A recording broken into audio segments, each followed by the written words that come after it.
Welcome everybody to Parapsychology Foundation Lyceum Presents. The PF Lyceum Forum is physical mediumship. As you know, we started on October 15th and we'll be taking registrations till November 14th. And today is our second day of live sessions. I'm going to move forward to the schedule of live sessions. We are in Ectoplasm, Myth or Reality, Psychical Research Experiments by Dr. T. Glen Hamilton and Associates, Winnipeg, Manitoba, 1918 to 1935, which will be presented by Walter Meyer, Erpen. Following Walter's talk, we'll have Stephen Browdy on the Felix Group and then the discussion forum at 5 p.m. Walter Meyer Erpen has a BA and an MAS. He's a graduate of the Master of Archival Studies program at the University of British Columbia. Following a 20-year career with the BC Archives, he works now as a self-employed archives consultant. Walter is the Parapsychology Foundation's international affiliate for Canada. He began exploring spiritualism in the 1970s and was one of the founding members of the Survival Research Institute of Canada. His extensive historical study of the T. Glen Hamilton psychical research experiments dates from 1991, and his experiential research in the field includes a decade of observation of psychokinetic table movements in a spiritualist home circle. For more than 25 years, Walter has sought to preserve the records of spiritualism and psychical research. In 2013, he became the director of the Coalition for the Preservation of Extraordinary Human Experience Collections. Walter has lectured and written extensively about the T.G. Hamilton research and other cases in Canada. I'm going to move over to your PowerPoint, and you can see there's the two arrayed at the top there, Walter, and if you remember, your pointer is to the left-hand side, that arrow at the very top, and you can just pull it back across the slides, and then you move the slides by clicking next to the title of the slide. So give us a little bit of an audio check, and then I'll get out of your way. Welcome, Rosemary. Welcome, everyone. Perfect. Okay, I'm getting out of your way, and the floor is yours. Okay, thanks, Nancy, and thank you to Carlos and Nancy and Lisette for organizing this wonderful opportunity for all of us to present. I'm going to move through this fairly quickly, and there will be some slides that I'm not going to cover entirely, because in this new means of learning, we've got the opportunity of going back and revisiting slides on our own later. So to begin, just a high-level overview of Dr. Thomas Glen Hamilton, who is a medical doctor and a fellow of the American College of Surgeons. He carefully conducted psychical research experiments which attracted international attention, and was convinced that there was a form of group mediumship that evolved in his home in Winnipeg, Manitoba between 1918 and his death in 1935. There were a wide array of phenomena which included mental telepathy, telekinetic movements of the table, non-contact table levitations, deep trance writing, drawing, and speech automatisms, small unorganized teleplasmic manifestations, and the most spectacular aspect of the Hamilton research were the larger purposeless teleplasms that bore miniature faces. Today, we're going to focus entirely on physical mediumship, and the two most spectacular physical products, which were the photographed table levitations and the photographed teleplasms, or what is now commonly known as ectoplasm. But at the time, the preferred name for the phenomena was teleplasm. It's not that the mental mediumship was not important in the Hamilton case. It's just that often the mental mediumship products require a more detailed contextual explanation that is easily conveyed in such a presentation. The cognitive products of mental mediumship were as important as the physical ones in convincing Dr. Hamilton and his associates of the genuineness of the two intermingled types. And ultimately, it was the ongoing intentional actions of the trance controls that convinced the researchers that the phenomena were evidence of a continuing state of human consciousness, or survival of human consciousness in an afterlife state. What we're going to cover today Very briefly, some biographical information and historical context.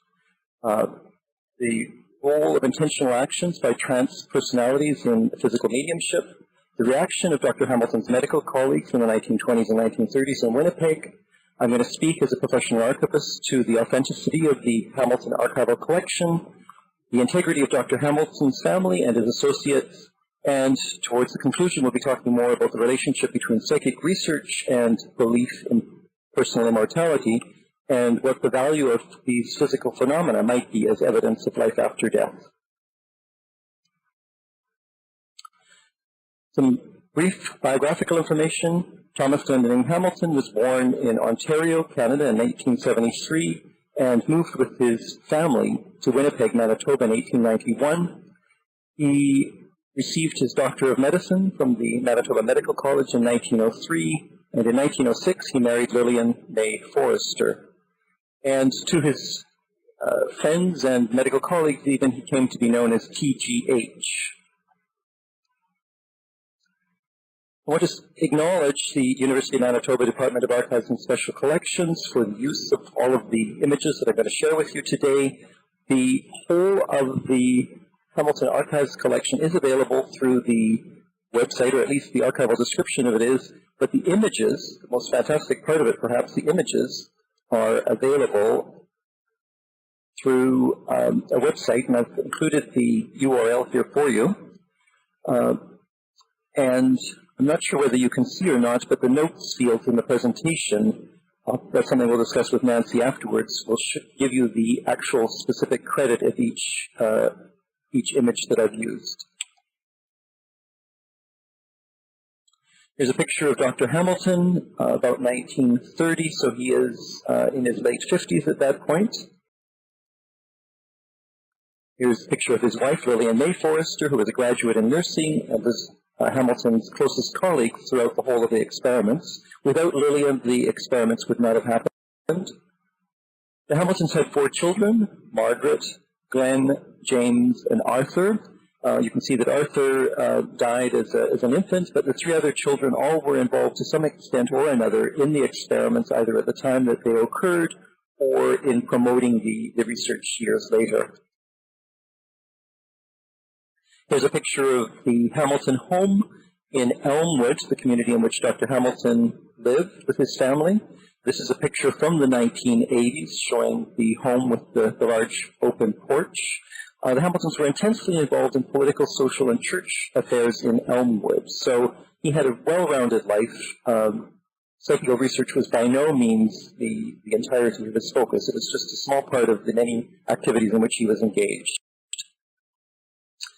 Dr. Hamilton had a large medical practice. He was a medical lecturer, a member of the Winnipeg School Board, and a member of provincial parliament for Elmwood, as well as an elder in his church, at first the Presbyterian Church, and after 1925, the Presbyterians joined with other denominations in Canada and became the United Church of Canada. Here's a picture of Dr. Hamilton when he graduated at age 30, so about 1903 when he graduated from medical school. Little bit of historical context. The death of the twin son, Arthur Lamont Hamilton, in 1919 is often cited as the reason for the Hamiltons getting involved in psychic research. Another important part of the context, of course, is the World War I, the influence of World War I, the large number of war deaths, and the Spanish influenza, which followed at the end of the war in 1918 and 1919. And that was, in fact, when Arthur Hamilton died, when the whole family was stricken with the Spanish influenza, and Dr. Hamilton was not able to save his young son. Also, as part of the context, Sir Arthur Conan Doyle and Sir Oliver Lodge lectured extensively. They traveled across North America on several occasions and published books that became very well known. And in this whole period of the war and through to the 1930s, there was a significant growth in spiritualism, a very popular interest in the question of life after death and whether it was possible to communicate with the deceased. In fact, Dr. Hamilton's interest in psychical research dates from 1918, so before the Spanish influenza epidemic and before the death of his young son. A professor of English at Wesley College, W.T. Allison, had helped stimulate Hamilton's interest through his own personal investigation of the patient's worth phenomena. And in 1918, Dr. Hamilton, Reverend Dr. Allison, and Reverend Dr. McLaughlin conducted simple experiments into thought transference that convinced the three men that telepathy was possible and did work. So by 1918, Hamilton and his colleagues, both clergymen, were convinced of the reality of mental telepathy. Another very important phase in the Hamilton research, and I'm going to be going into more detail momentarily about this, was the period between 1921 and 1927 when the Hamiltons turned their attention to the study of table tilting and table levitations. Now, again, Mrs. Hamilton was instrumental in this, in that she discovered that a neighbor, Mrs. Elizabeth Poole, had telekinetic or psychokinetic ability. So, like teleplasm, which today is known more commonly as ectoplasm, what was known as telekinesis in the 1920s is more commonly referred to as psychokinesis. And it wasn't as though the Hamiltons were looking for a medium. It was simply that Mrs. Poole was the Hamilton children's nanny. She was a practical nurse and often helped Dr. Hamilton in his practice. So they knew her as a friend and then discovered that she had these abilities. I'm just sharing with you for now these two photographs that I've pasted together, two different evenings. On the left, you will see here you will see in this left photograph a picture of James Malcolm Bird in the corner. He was supposed to pull this screen across the cabinet very quickly. He did not manage to do so, and the table has inverted and flown up. Two legs are outside of the cabinet, and two legs are behind the string that was supposed to contain, this screen was supposed to contain the table within the cabinet. And this is another evening where you can see it's a larger cabinet, so this is a later period, a few years later, and this table is completely in the air. There's no indication of any hands or anybody touching, anybody in proximity to the table. The next phase in the Hamilton research were the teleplasmic experiments, which started in 1928 after the medium Marianne Marshall became a regular member of the group. Quick definition of teleplasm from one of the Hamilton books. It's defined as a subtle living matter present in the body of a medium and presumably the other sitters, which is capable of assuming various semi-solid or solid states for a brief time, which can be and have been felt and photographed. The photographic record of the teleplasms photographed by Dr. Hamilton and his associates are unique. Between 1928 and 1934, there were 72 different teleplasms photographed in 50 photographic experiments that required 60 flash exposures. The result is over 300 photographic images taken from different angles that are preserved at the University of Manitoba archives. I'm just going to go quickly now through a number of slides, probably nearly a dozen slides of ectoplasm, just to give you an idea of what I'm talking about. This was known as the mass and bell cords, one of the early ones in August 1928. Here is a photograph, and in here, in what is referred to as a cravat, a tie, there's a very small face here of the British Prime Minister, or was believed to be of the British Prime Minister, William Ewart Gladstone. Here's an enlargement of that same photograph. You can see that she also was given ectoplasmic earrings and an ectoplasmic cap of some sort. And it's believed that this was sort of a comical representation by the guiding influences to show what they could do. Here's a hand that is materialized on the face of the medium in 1930. Here's a different type of materialization, which was a type of cloth over her, and there's a crinoline type material here. This was labeled a Katie King materialization. Katie King appeared a number of times in the research. Here's a side view, enlarged from the same date. Here is the Flammarion ectoplasm. So the name Flammarion, the French astronomer, has been spelled out here with a bunch of letters that are strung together on the 10th of June, 1931. And in fact, the last time that I gave this presentation, or the last time that I presented for the Parapsychology Foundation, was in New York in 2010 when Susan McWilliam was also on hand, and we did a bit of a joint presentation. Susan McWilliam is an artist from Ireland who did various works of art based on Eileen Garrett and the Garrett and Coley families, and specifically the Flammarion ectoplasm and the Hamilton research. Here's another version of Katie King, completely removed from the medium. You can see the medium is lying down here. In this case, it's Susan Marshall who's the medium, and the ectoplasm formation is in the wooden cabinet. So here's the one side of the wooden cabinet along the top of it, and the other side of the wooden cabinet would be down here. There's an enlargement of the same ectoplasm of Katie King, and you can see that the cabinet was built of boards that were put together, so there's a seam behind the ectoplasm. That's a seam between the boards. There's another seam of a board right here. There was a number of in boards. And here I want to draw attention to this one, and then I'm going to show you another version of this a bit later. This is the April 1932 hand simulacrum, and after an elapsed time of 9 minutes. Here's the hand coming out of, this is Mary Marshall, that's her sister-in-law Susan Marshall. Here's the hand coming out of Mary Marshall's mouth. It is resting on her hand, which is on the head of another sitter who's leaning forward. So her head is on the sitter's head, and this artifact, this ectoplasmic hand, is resting on her hand for support. The interesting thing is that there is a photograph of the initial, the ectoplasm just forming and just starting to come out of her mouth before this full formation. So as part of the evidence as to if this stuff was faked, how was it faked, and how elaborate the fraud must have been to pull all this off over so many experiments.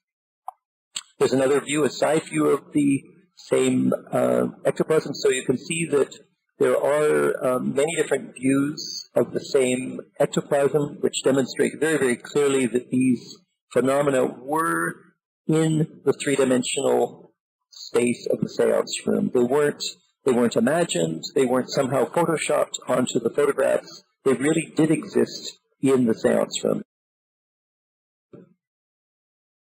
And here is one more. Teleplasm at a distance from the two mediums. You can see there's a connection with Mary Marshall. So it's a very wispy type of teleplasm, and there's a face in here, a face in the ectoplasm. So that was a very quick overview just to give you an indication of the teleplasm, the material that Nancy jokingly said you shouldn't be eating your lunch during my presentation because you may not find that very conducive to a settled stomach. And some people are completely disturbed when they see this phenomenon. I guess maybe I was too 25 years ago, but over time you just accept it, and it is very strange. And what we're trying to do is determine what the meaning of these strange phenomena might have been. So from 1926, Dr. Hamilton published and lectured widely about his experiments. He never charged for his time, though eventually he had to become more stringent about recovering travel and out-of-pocket expenses. Between 1929 and 1932, he lectured in Eastern Canada, the United States, and Great Britain. He was away from home an awful lot in those years, and as a result, his medical practice suffered because of all the time that he was away.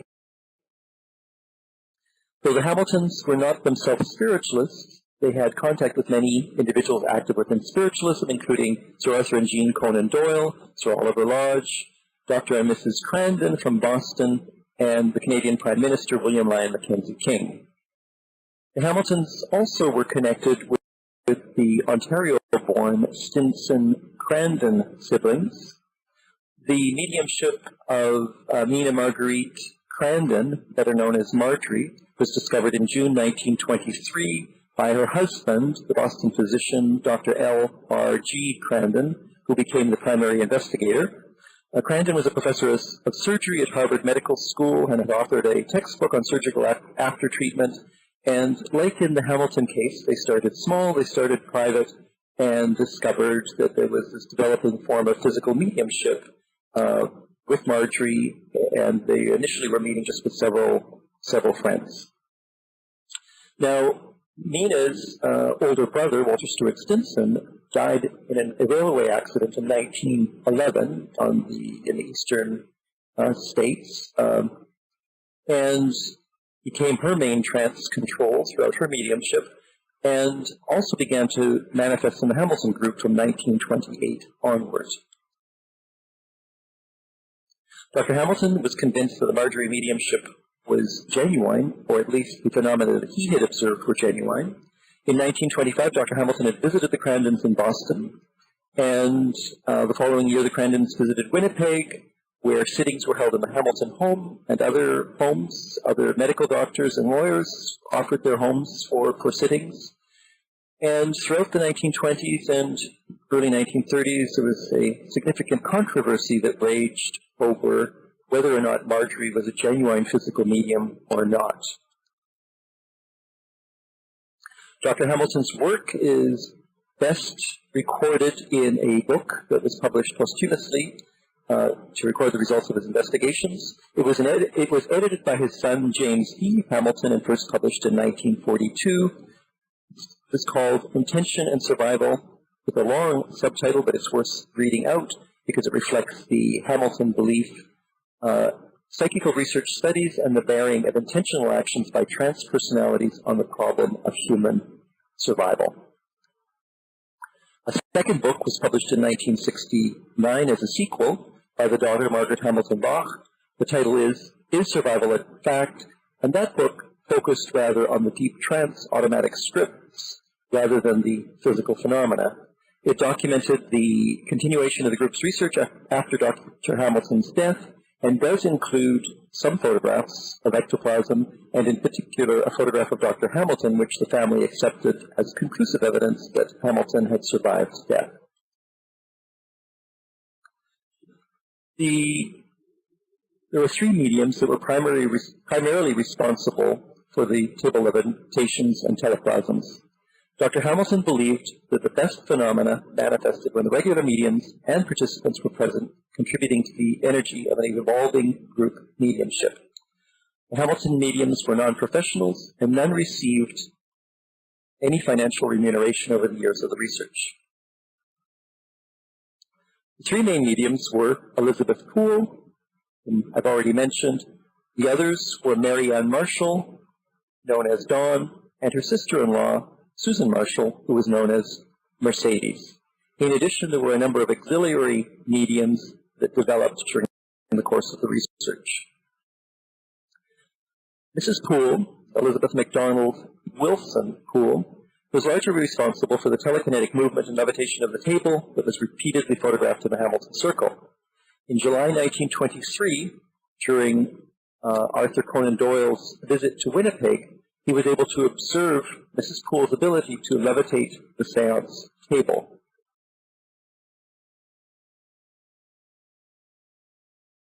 Here in 1926, we see two medical doctors in the back corner. Ross Mitchell and his brother-in-law, Ralston Davidson, are observing the table. Here's the small cabinet. You can see the screen. I mentioned previously that James Malcolm Bird had tried to pull the screen across the face of the cabinet. And here the table is walking out of the cabinet. One of the two doctors are holding Mrs. Poole's hand against the side of the cabinet, and Dr. Hamilton, this is Dr. Hamilton here, he's controlling Mrs. Poole's other hand, and in his left hand, he has a remote control apparatus that we'll see better later when we have a slide of the cameras.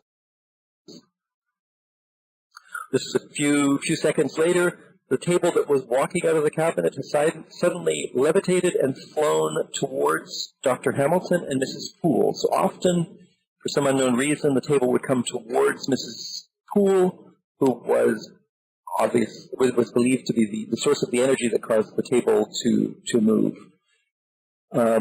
This is a stereoscopic photograph, so that's why you see two images. It would be viewed through a stereopticon. So I haven't pasted these together. This is as it is found in the University of Manitoba archives. In some cases, the photographs show the table suspended, motionless in the cabinet. This is the narrow cabinet. Here's the table. You can see the table casts a shadow within the cabinet, And here, Dr. Hamilton and others, they can see it during the blinding flash. They're looking quite surprised to see the table. Here's another photograph demonstrating no bodily contact. This is Dr. Gordon Chown, who was a cousin of Bruce Chown, whom we will hear about more later. This is the wide cabinet. Here's the table completely inverted and suspended in the cabinet. And here is one of the most spectacular photographs, I think, because it also demonstrates a psychic force.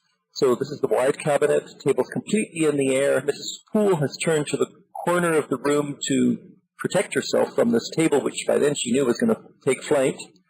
And this stereoscopic slide again shows that this is a curtain that was trying to protect, to contain the energy, to contain the table, is billowed up. So the psychic force has caused this curtain to billow up into the air. Again, we don't know what that means, but it does demonstrate there's some force that could act on objects within the room in addition to the table. Now, in terms of life after death and spirit communication, there was an element of that, an important element of that in the Hamilton research, in the table phenomena. It's not something that I have focused on in my own presentations, but the Hamiltons did call out the alphabet while seated at the table, and on perhaps a dozen occasions we have notes of intelligent non-contact raps in the surface of the table, which suggested to the sitters that there were surviving personalities behind some of these strange phenomena. Among the communicators were prominent psychical researchers who wanted to prove the reality of their survival and spirit communication, or they claimed that to be the case. So there were frequent communications from Frederick W.H. Myers, William T. Stead, and Sir Oliver Lodge's son, Raymond Lodge. Now, all three of these communicators, these very prominent individuals within the Society for Psychical Research in the United Kingdom, they also communicated through automatic scripts and other forms of communication long after these preliminary table tilting experiments in the 1920s. The spirit communicators also included some of Dr. Hamilton's siblings, three of them, in fact, who had predeceased Dr. Hamilton by the time of these experiments, or during these experiments, in fact. Two of them passed away after the experiments had started. So there are communications from those three siblings. And in addition, through Mrs. Poole, there were indications of Robert Louis Stevenson and David Livingston, but the stronger communications from those two individuals were through Mrs. Poole's automatic writing, clairvoyance, and clairaudience. But there is an initial indication in the 1920s in the table phenomena. Now we turn to the teleplasms to look at those in more detail. Especially the ones bearing miniature faces. I've mentioned that the two principal mediums here were Marianne Marshall and, to a lesser extent, her sister-in-law Susan. The Marshall mediums were essential to the production of those 72 separate teleplasms that were photographed, many of which contained miniature faces of individuals who were recognized as being deceased, as being in spirit.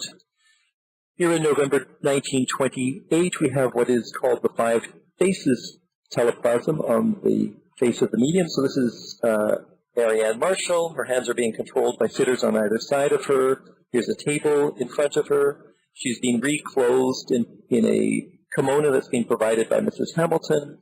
And there are bell boxes up on the roof here. So other experiments, which I'm not going to discuss, are bell boxes similar to what's happened in the Crandon experiments in Boston.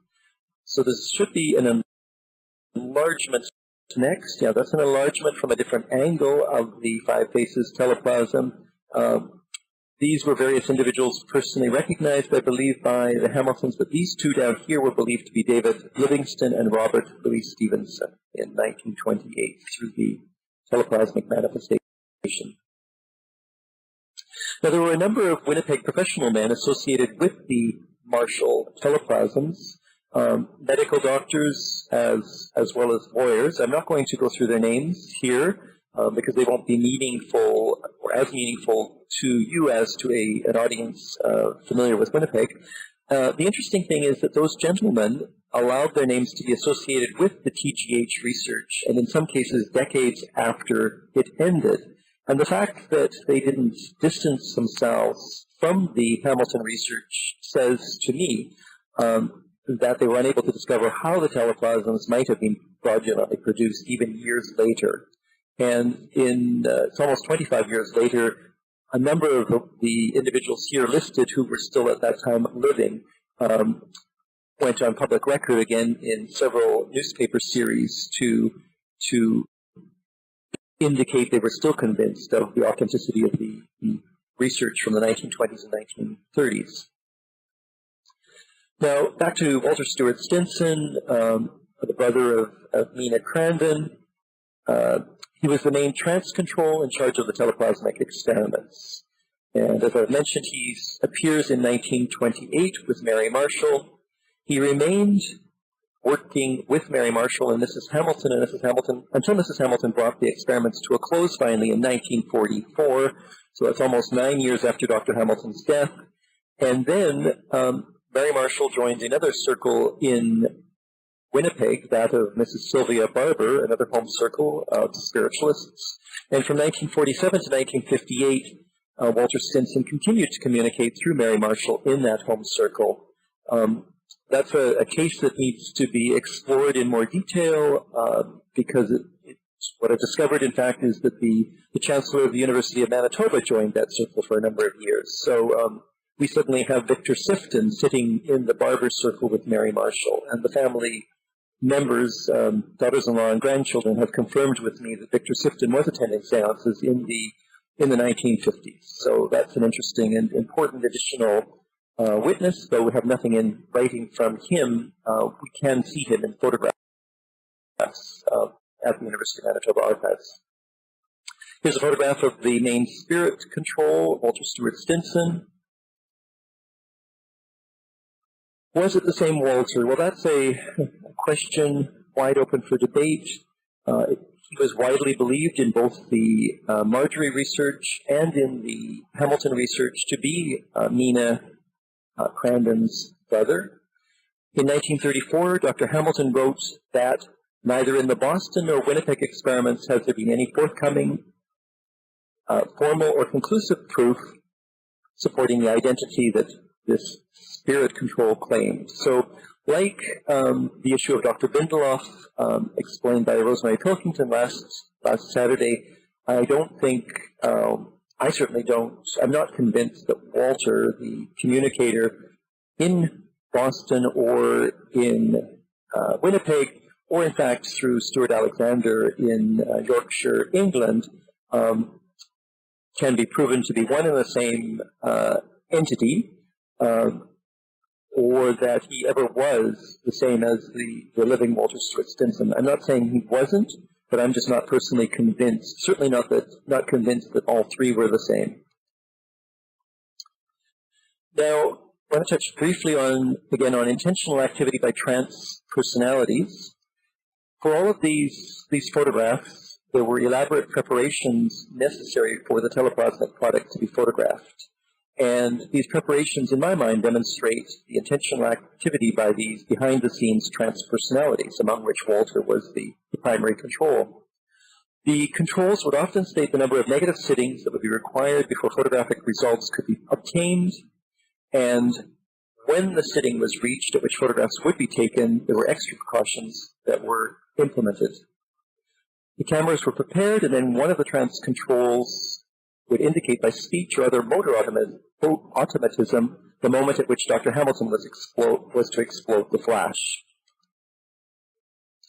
There were auxiliary mediums that with time would surprisingly give the signal for the flash, so it wasn't the main medium on whom the ectoplasm was, on whose face the ectoplasm appeared, but a medium who was sitting at a distance would somehow know it was time to take the photograph.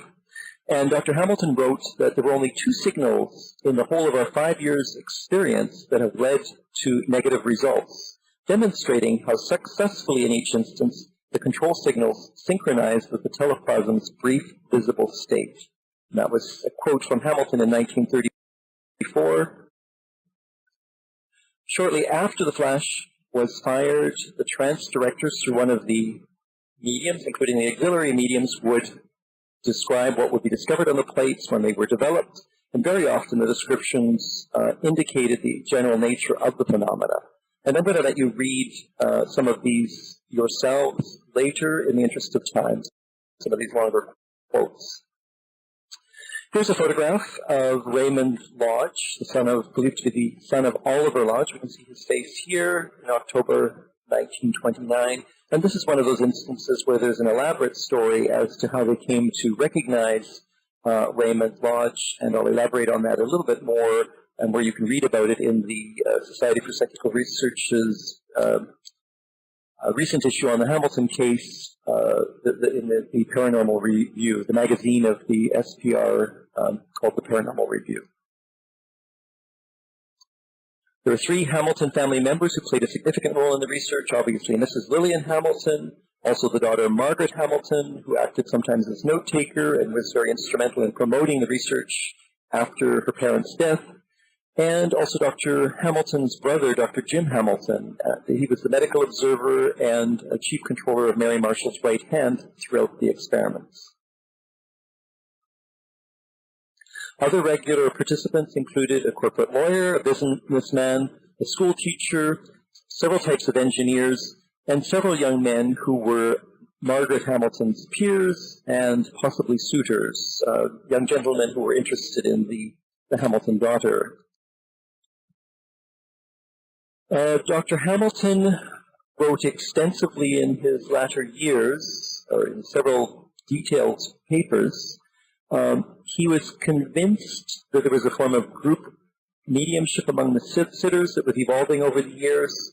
He wrote, of the 30 people who took part in the teleplasmic experiments as regular sitters, nearly half sooner or later came to reveal mediumistic tendencies of some kind, these being especially noticeable when a phenomenon was imminent.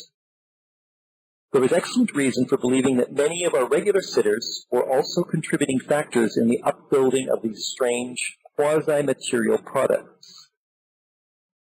Though 1 or 2 members could be absent, the majority had to be in attendance, or nothing of a visible nature was forthcoming.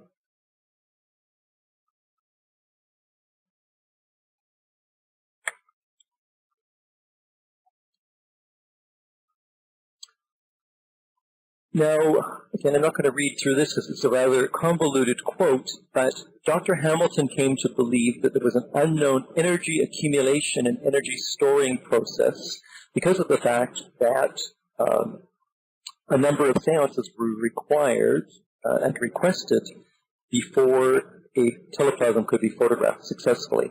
And that sometimes there were as many as 20 seances, 20 or more seances required, sometimes 2 or 3 times per week before an ectoplasm could be successfully photographed. Now, what was the reaction of Dr. Hamilton's medical colleagues to all of this? For the first 5 years, he did communicate personally with colleagues, and the public generally did not know about his research, and I think that was probably very wise. When he did go public in May 1926, it turned out that the Winnipeg medical community was very supportive of Dr. Hamilton because he had at that point been a member of provincial parliament, he'd been a school board trustee, and a long-standing medical doctor in the community. So he had a high level of respect from people in all walks of life. His first public lecture was on the subject of telekinesis, so that was May 1926. They hadn't encountered teleplasm yet, and it was before 125 members of the Winnipeg Medical Society. And 4 years later, in 1930, one of his colleagues, then president of the Winnipeg Medical Society, Dr. Rennie Swan, decided to make the focus of his presidential address the historical, scientific, and ethical aspects of immortality and the role of faith. He did in that address mention the evidence for survival after death that was provided through psychical research, and he paid tribute to Dr. Hamilton's contributions in that regard to the thought and discoveries that Dr. Hamilton had been putting into the field of psychic research for a number of years. Also in 1930, the joint Canadian Medical Association and British Medical Association convention was held in Winnipeg. Dr. Hamilton was a member of the Canadian Medical Association executive and played a key role in bringing the convention to Winnipeg.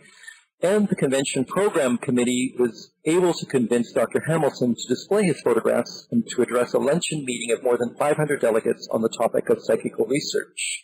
So you can imagine what that must have been in that day to have such a large audience for Dr. Hamilton at, I believe it was the Fort Garry Hotel, of medical doctors and their wives invited to share in Dr. Hamilton's research.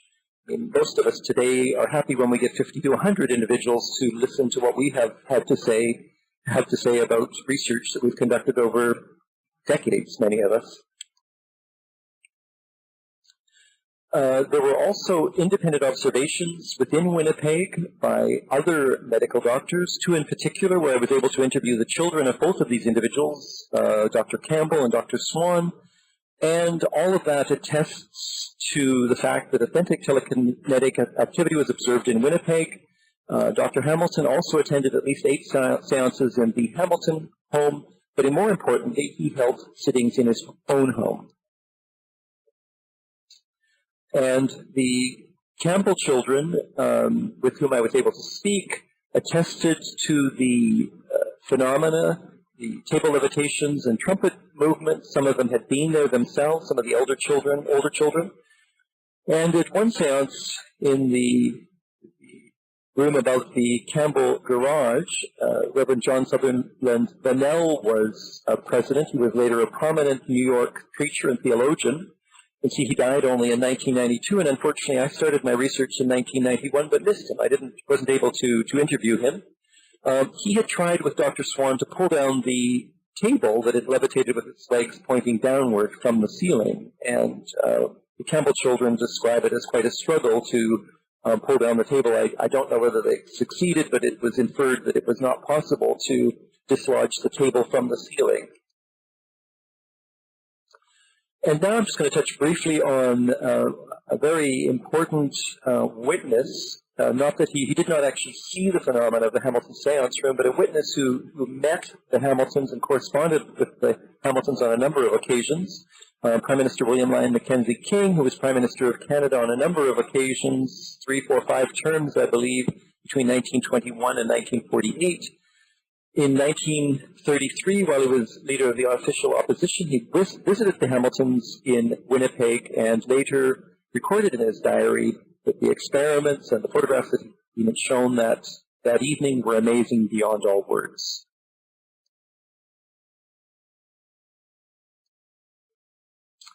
And now we are going to go on to the second part of the presentation. Okay, part 2. The only reason it is broken into 2 parts is because the files are very large, as Nancy can attest, and somewhat difficult to deal with. Finding this a bit strange because usually when I do this in person, oh, I'm reading the notes now. Nancy is saying huge. Yes, the files are huge. Sorry about that, Nancy. Thank you, and thank you for all of the time you've spent uploading them for me and managing them. So when I do this, when I'm present, and I do this rather than this first occasion, which is very interesting to do it as an online learning experience, I'm used to something more interactive and take questions as we go. But we'll carry on, and we should have lots of time for questions at the end. So now we're turning to a bit of analysis of what does this all mean. I've shown you the table levitations. I've shown you the teleplasms. Now we're going to look at some of them analytically, back to the topic of ectoplasm, myth and reality. And I know that table levitations don't count as ectoplasm, but I did want to fit those in because they really are a spectacular part of the Hamilton research, those table levitations, especially the non-contact ones. So from the very start of the Hamilton's research, they took precautions, took measures to preclude fraud. The sittings were held in total darkness, which is what spiritualists typically believe is required, and though the Hamiltons were not spiritualists, they did follow many of the same protocols of the early spiritualists and psychical researchers. The sitters and mediums held hands so that allegedly no person had free use of his or her hands to fraudulently produce the effects photographed. One or more note-takers would record the proceedings either in shorthand and or longhand. The proceedings would be typed often the next day, and as you've seen and as I've mentioned, many photographs were taken to try and document what this was all about. So first and foremost, Dr. Hamilton was trying to prove the genuineness, the authenticity of these strange phenomena. His goal was not to prove survival or to show that these phenomena were evidence of survival. That was kind of a byproduct, and we're going to investigate that a bit more in the next 10 to 15 minutes. So I want to show you just this one photograph. This is one which a professor I worked with at the University of Manitoba points out to me when I was very early on, back in the early 1990s, when I was relatively new to all of this strange stuff. So here we have the two sisters-in-law, Mary Marshall, Susan Marshall. They are now seated in the large cabinet because there was no room in that small 1920s cabinet to have two sitters seated side by side. And so here they are holding hands. So this is a very weak hand control when you have two sisters-in-law, both mediums, responsible for the phenomena holding hands. But the interesting thing here is I showed you that teleplasm earlier of the hand, the April 1932 hand that was resting on Mary Marshall's hand, which is then resting, her hand is resting on the head of another sitter. This is that same teleplasm emerging from Mary Marshall's mouth at least 9 minutes earlier, because the photo I showed you says it was 9 minutes. It was after an elapsed time of 9 minutes. So sometime between the beginning of the ectoplasmic manifestation and that photograph, 9 minutes elapsed. Again, this is only part of the evidence that makes one question. How did Mary Marshall, even if she had one hand free, maybe she had both hands free, because who knows, it would be hard to imagine that she pulled this hand over to that hand and that this sitter could be fooled to think she was still holding the same hand. But if she had both hands free, did she somehow pull this out of her mouth and stretch it into a hand, which she then rests on her hand and on the head of the other sitter? It's all very complicated. It's all this internal evidence that makes it difficult to explain how this was fraudulently done. Now, when the trance directors predicted that a teleplasm would be photographed, there would sometimes be additional precautions taken. The seance room would be locked and sealed at the end of the previous sitting. The keys would be given to sitters who did not reside in the Hamilton home, and, as often was the case, the medium would be examined prior to the sitting by Mrs. Hamilton and another of the female sitters, and often there would be a special scrutineer who was invited to observe the proceedings, and guards would be stationed outside the seance room so that nobody managed to sneak in or out of the seance room to run around as a ghost or to sneak ectoplasm in or out of the room. Often the special scrutineer would be Isaac Pitblado, KC in Britain and Canada and Australia and New Zealand, etc. stands for King's Counsel, so that is an honorary, not a title, but it's a mark of distinction that as a lawyer he was well known enough that he'd been elevated to the level of King's Counsel. So occasionally Pitblado would be the scrutineer. In 1926, Isaac Pitblado and his wife May had witnessed the Marjorie mediumship in their own home, as well as the Hamiltons. So they were one of the families that invited the Crandons to demonstrate their mediumship in their home. The most remarkable experiment observed by Pitblado was the Lucy teleplasm, and that was the largest teleplasm ever manifested and photographed in the Hamilton group. Lucy was about the size of a young girl and much larger than the other teleplasms. So here we have Lucy on the 10th of March, 1930. You can see that Mary Marshall has her eyes open. She's being reclothed in this very slim gown that has been provided by Mrs. Hamilton so that her other clothes could be removed, and this had been checked, and body would be bathed as well before she put this on and examined. You can see a part of the ectoplasmic manifestation here sitting on a chair, on a vacant chair in the cabinet. And here's another view from a different angle. So you can see here that there's a shadow cast by something else, shadow cast across the ectoplasm. You can see the other sitter here.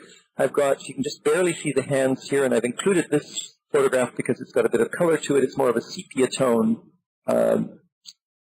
photograph. So here's a black and white version that shows a little bit more of the hands here. These are Isaac Pitt-Blato's hands, these big hands. He was by then in his 60s. He's controlling both the medium and the sitter on either hand. So this is double hand control. There's a table that he's leaning over to control Mary Marshall's hands. So what we need to do as researchers, other than just crying fraud and not providing any evidence, we need to figure out, well, how did they get Lucy into the seance room and how did they get her out of the seance room again afterwards? 2 days later, Isaac Pitt-Blato signed an 11-page handwritten statement about precautions taken to preclude the possibility of fraud. He wrote about the search of the seance room, the mediums, and the male sitters. He also wrote about the examination and development of the photographic films and plates. Pitt-Blato concluded, "I am convinced that the phenomenon of the figure seated on the chair to the left of the medium was genuinely produced without the aid of any known physical or material means, process, or apparatus, and that there was no possibility of any fake or trickery." As I've mentioned, the Hamilton Psychical Research Records are deposited at the Archives and Special Collections at the University of Manitoba. Margaret Hamilton Bach was instrumental in helping organize and deposit them in 1980. Included in the records, in the archival fold, are the seance and research notes, the attendance registers. There are photographs, lantern slides, and glass plate negatives. There are affidavits signed in the early years of the teleplasms, 1928 and I think 1929. And there's a huge volume of correspondence, including with other researchers elsewhere in the world. Here's an example of an attendance register sheet from the 15th of April, 1926. Each night, the participants, including the mediums, would be requested to sign in to show that they were participating in these seances. Here's a schematic of the seance room from about 1928, 1929. Here's the cabinet. There's MM for Mary Marshall. Here's the table. And the sitters are numbered around the table, 1 to 9. Here's the list of who the sitters were. And here's one of the bank of cameras. Here's another bank of cameras. So you see the two angles. And somewhere here, here's the photo flash equipment right here. And I think there may have also been another camera ultimately mounted straight on, because there are definitely very good direct on views. And here's the entrance. The only entrance to the seance room was here. This is the closet at the back where there's various equipment. And these windows, 2 windows here, have been permanently darkened and closed. So there was really nobody coming in or out of those windows. The Hamilton Research Grant Program, I've been very fortunate to receive a number of small grants from the grant program to pursue this research in the 1990s. The daughter Margaret was instrumental in establishing the program and the grant with financial assistance from family and friends, and in particular from the medium Sylvia Marshall, who continued the research with, the medium Sylvia Barber, who continued the research with Mary Marshall afterwards. What can we say about the authenticity of the Hamilton collection? As a professional archivist, I'm absolutely convinced of the authenticity of the collection. This is not a case of fraudulent archives. One only has to look at the collection's organization and complexity, the many cross-references, and even the signs of the Hamilton's heavy use of the records to compile and publish 2 books and many articles. All of those points, to me, demonstrate its authenticity.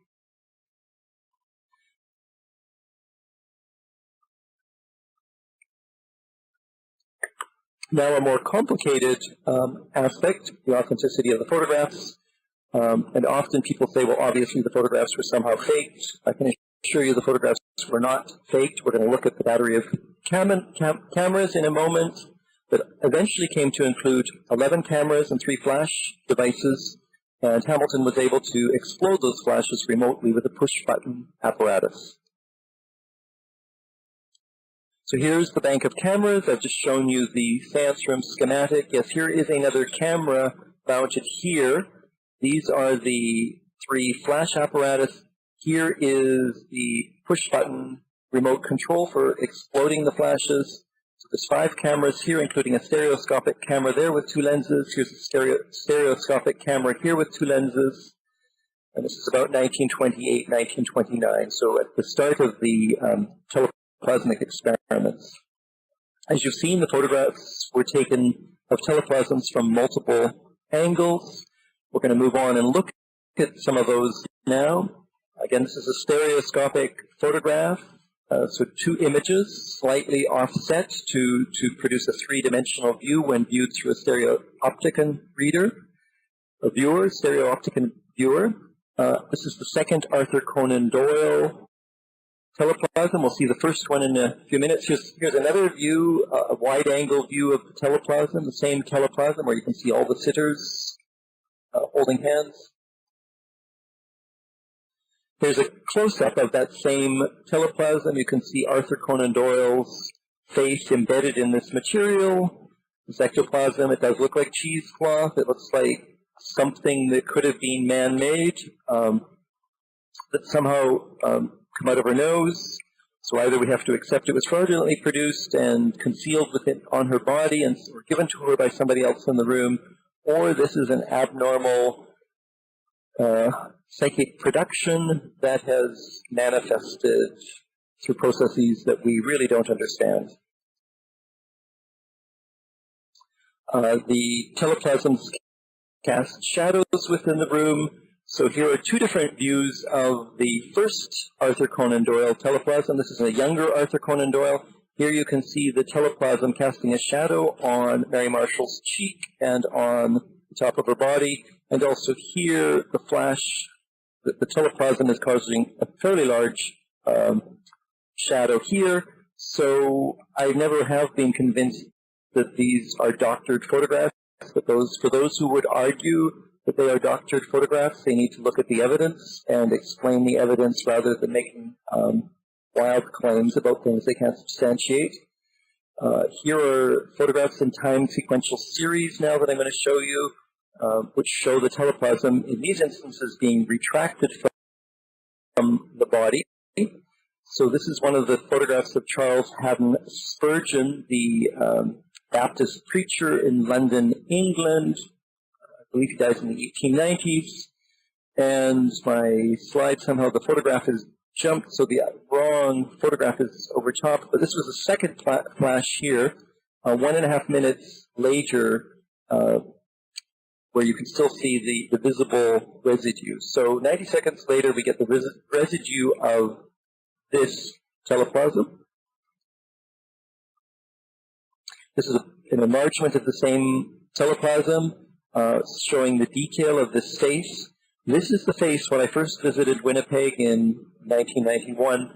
This is the face that was most convincing to me as having, not being a flat face, not being capable of explanation of being pasted somehow into the ectoplasm as a manufactured artifact. To me, this looks like something that is organically part of this larger substance. So other corroborating evidence relating to the photography process. The photographs, except in the earliest years, were developed in Hamilton's own darkroom immediately after the seance. He would take another of the sitters into the darkroom with him to ensure that everybody was convinced that there was nothing happening in the darkroom that should not be. Other sitters and guests were encouraged to bring their own photographic equipment, and in 1929, Mrs. Cannon from New York did so. She brought a movie camera along to photograph the teleplasm as it emerged from Mary Marshall's mouth. Unfortunately, the film does not appear to have survived, but we do have a still photograph, at least one still photographic image from that film. So I'm convinced that as a professional archivist that the table levitations did physically occur. I have no doubt whatsoever of that, because there is no evidence of fraud within the archival or photographic record. And I am convinced that the teleplasms existed within the three-dimensional reality of the seance room to be photographed in relation to the sitters and the seance room background. Integrity of the Hamilton family and their fellow researchers is beyond reproach. Many of the people I spoke with, the impression I had was that Hamilton was a saint in the Winnipeg community in which he lived. We're going to skip through some of these in the interest of time. When Dr. Hamilton died in April 1935, there were many tributes attesting to his professional work as well as to his involvement in psychical research. No one has suggested that the Hamiltons were party to any fraud that might have occurred in the experimental room, and I need to emphasize that there is no evidence of fraud in the Hamilton experimental room. I'm not going to read, I'll read just the first part of this appreciation from Dr. Bruce Chown in the Canadian Medical Association Journal, or the middle part. From table wrappings, Hamilton passed to observations on the apparent animation of dead things, to trance speech and writing, to the photography of masses extruded from the bodies of mediums, masses at first amorphous, later molded into the likeness of the known dead. These phenomena were all genuine. So that statement in 1935 was from a very well-known Canadian medical doctor who, with his wife, were intimately involved in the experiments. Between 1931 and 1935, Dr. Bruce Chown was Hamilton's primary co-experimenter and, in fact, participated in 114 seances during that period, including one in 1932 while Hamilton was away from Winnipeg on business. And even when Hamilton was away from Winnipeg, the phenomena continued. Dr. Bruce Chown continued as the head of the group for 41 seances during 1935 and 1936 after Dr. Hamilton's death. Not long after the Hamilton experiments, Dr. Bruce Chown was involved in very important research for which he received international recognition. He became very prominent for his research into the nature of blood group incompatibilities, especially the fight to control the Rh negative condition in newborn children, where the mother and child's blood is not compatible and the fetus can be rejected.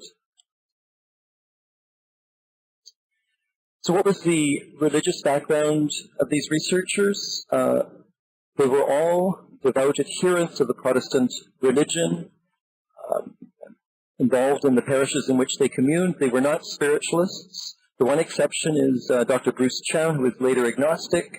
I know that from conversations with his wife and others who knew him well.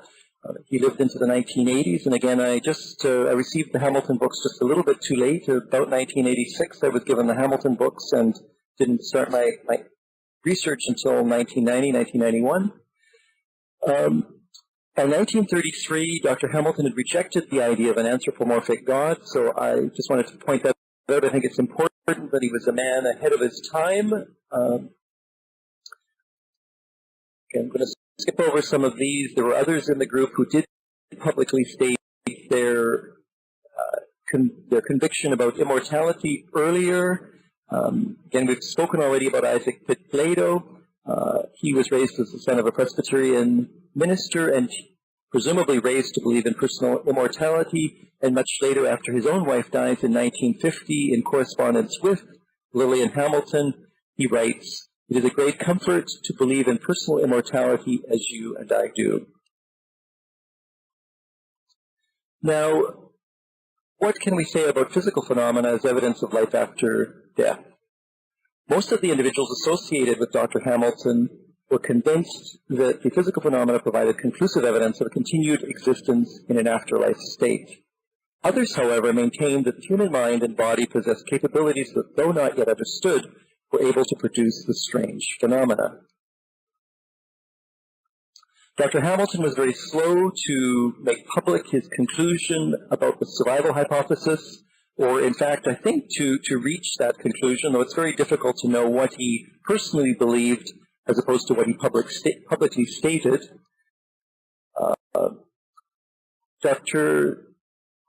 I think I'm going to skip over this. There's some debate as to when he went public first. It may not be 1934. It may have been a little bit earlier than that, but it certainly was into the 1930s, 1932 or beyond, before Dr. Hamilton publicly stated his belief in life after death and that these phenomena were evidence of life after death.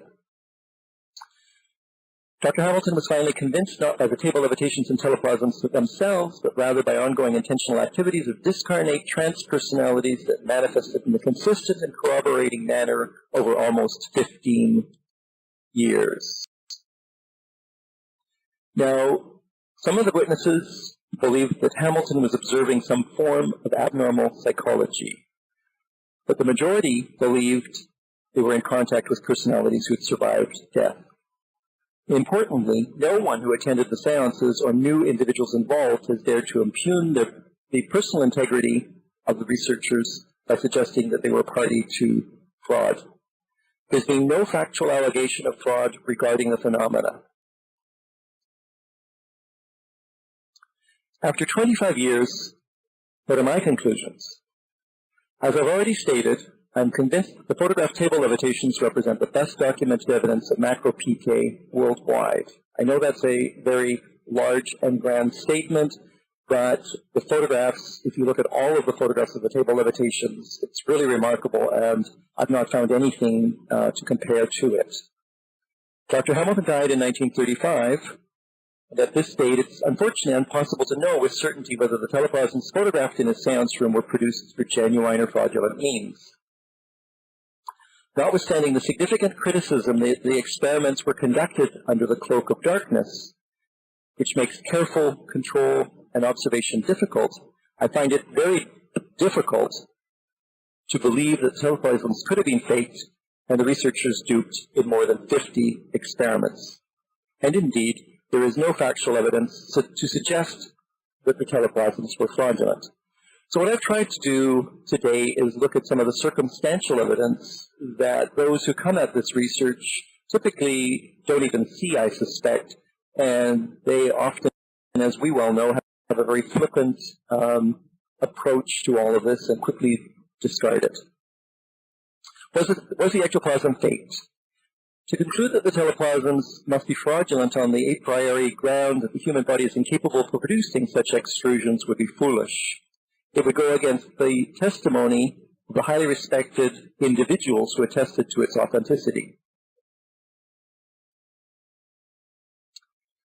So what is my conclusion about the ectoplasm photographed by Dr. Hamilton? To quote the American psychologist William James, "If you wish to upset the law that all crows are black, you must not seek to show that no crows are. It is enough if you prove the single crow to be white." James believed that he had found his white crow in the mediumship of Mrs. Leonora Piper. As a researcher, the question I must ask is whether it's possible that the martial mediumship and teleplasms produced were genuine. Personally, I have, after years of sitting on the fence and debating this with myself, because there's not many other people really interested in debating this with me, I've come to the conclusion that these teleplasms could be the real McCoy. And I'm, in fact, so convinced that if these ectoplasmic phenomena photographed under Dr. Hamilton's scrutiny were not genuine, then I don't believe there is such a thing as real ectoplasm. So what that means in the context of this forum, I guess, is that if I toss out the Hamilton ectoplasm and research, then I'm also tossing out the Bindelhoff case and what Stephen's going to speak to us about shortly, the Felix circle, and all of the other evidence that Carlos spoke of introductory, all of the evidence that shows that there is something real happening here, that it's just happening too often. And I do believe that the Hamilton ectoplasmic experiments are probably the best documented worldwide by a single group. And if the teleplasms photographed were genuine, then I concur with Hamilton's conclusion that when you look at photographs such as that of Charles Haddon Spurgeon, then for me this is fairly good evidence that there is a intentional activity from behind the scenes by transpersonalities who are trying to provide evidence for the survival of human consciousness. Okay, and I'm definitely running out of time here, so I'm just going to leave this screen up as I allow Nancy to take over again. But this is a photograph of the cover of the Society for Psychical Research Paranormal Review that I mentioned, the special issue about the T.J. Hamilton case that was published in February.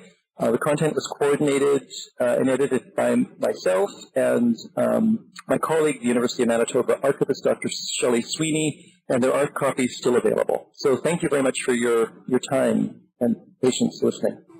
Archives. Yes, the attendance records are all available. She could send me an email and I could check for her. Okay, I'll get you his email, Shirley, after the class. Carlos is asking, can you say something about the physiological changes in the mediums? Not quickly, no, and it's not fresh in my mind. There were tests done, there were pinpricks done to show that there was a deep trance state, or what they believed was deep trance. There were various movements of the medium, but that's probably something we should continue offline, Carlos, because it's not at the core of my mind right now. Will you be joining us for the 5 p.m. Eastern discussion? Possibly, I'm not sure yet, but I'll let you know. If you can come, then we can bring that back up in that okay. context. Margaret is asking, it's interesting that some of the pictures appear to be drawn or pictures from the period. What do scientists think the ectoplasm is made of? How do you explain these two-dimensional pictures as well? Yeah, that's a good question, because there's a photograph I didn't show you of a finger poking through the ectoplasm, which looks really much more like a sketch. It's a very lifelike sketch, but it doesn't look like a photograph. So, as I said, the whole case is so complex. There are outlines, there are sketches, there are other photographs that are definitely photographic in quality. We really don't know. There's speculation about what the ectoplasm may be, and people often point to it containing albumin, that there's been some analysis, scientific analysis. That did not occur in the Hamilton case. And I think we need to look to Michel Granger's forthcoming 3-volume book on the saga of ectoplasm that will be published in French hopefully sometime this year, to more detailed analysis of what ectoplasm might be. Very interesting. Carlos is also asking, how much contact did Hamilton have with the European researchers of his time who were interested in materialization? There's certainly correspondence with a number of them. Personal correspondence with the Doyles and also with Oliver Lodge. I want to say he corresponded with Schrenk Nutzing but Schrenk Nutzing dies in 1929, but I think there was some preliminary correspondence with Schrenk Nutzing, and certainly later with Gerda Walter. But again, all of those names can be found, I'm pretty sure, on the University of Manitoba website, because all of the correspondence is listed there. Even if it's not scanned, the correspondence is available. I mean, the index to the correspondence is available. Right, the index. And the archive link will be live in the tutorial of the PowerPoint as well, so you can click through to that as well as do a search. Patrick is asking, what was done to pursue the filming that was done by the New York woman Cannon? I think you said was the name. She was the person that you said had captured the emergence of the episode. Yeah, she was her husband was Judge William Cannon. And there is no film surviving among the Hamilton archives. Nobody has come forward to say they know where it is, but there are a couple of still prints that show they were from that film.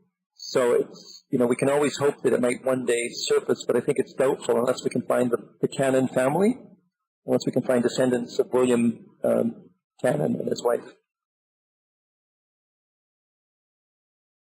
That would certainly be super interesting. Margaret is asking, anyone have any idea about what energy might be used or manipulated during these manifestations? Well, the whole problem is that as soon as we start to talk about energy, scientists go crazy and roll their eyes because we can't really define it. And even the pioneers of psychical research spoke of it as an ether and various things. So there's lots of labels, but there's no underlying theory that helps us to explain what's happening. Certainly not that I've found. Carlos is also asking, were there instances of lifelike materializations during? No, there's no evidence of the one we hear often about with the medium Lou Harris and Alec Harris and others. We hear of these full life-size materializations walking around. That did not happen in the Winnipeg case. The largest form was that Lucy teleplasm seated on the chair. Right. I just wanted to remind people that there are some links that were put into the chat by Doug, and they will be live in the chat log. Are there any more questions? We can take a minute or two more, and then we'll have to close the session. If anybody else has anything else to say, Walter, this was really excellent, and I really look forward to having an opportunity to let you have as much time as possible to go through this kind of thing. And we have to talk about how we can do that in the future. Thank you very much for this opportunity. It's been wonderful and caused me to refresh my memory of the presentation. But if anybody does want a copy of the Paranormal Review and doesn't have it already, or I can probably help facilitate that. Send an email address, send an email request to me. Yeah, and if anybody, you can put the request up in the classroom discussion forum under activity, because Walter is registered for the virtual conference as a whole, and we'll see that there. You can also give it to Carlos or I by writing us directly, and we will pass it along as well. So that's a wonderful way to keep in touch. And later on today, both of these parts of the PowerPoint will be available as tutorials, not downloadable, but with live links on the WizIQ website. And I believe that the speakers notes should show up in the discussion. If they don't, Walter, I'll put up a list later on today that has all of the attributions. Oh, wonderful. Yeah. I should probably just flip through those quickly at some point, Nancy. Yeah, I think at the moment I've got 8 minutes until we open up for Stephen. Oh, no, not now. No, I mean, before you post it, maybe. Yep. Later? Perfectly. That'd be perfect. That would be fantastic. Wonderfully well done, and thank you everybody for showing up. And thank you, Walter, for being present in the sessions and for doing this wonderful work. Bye, everybody.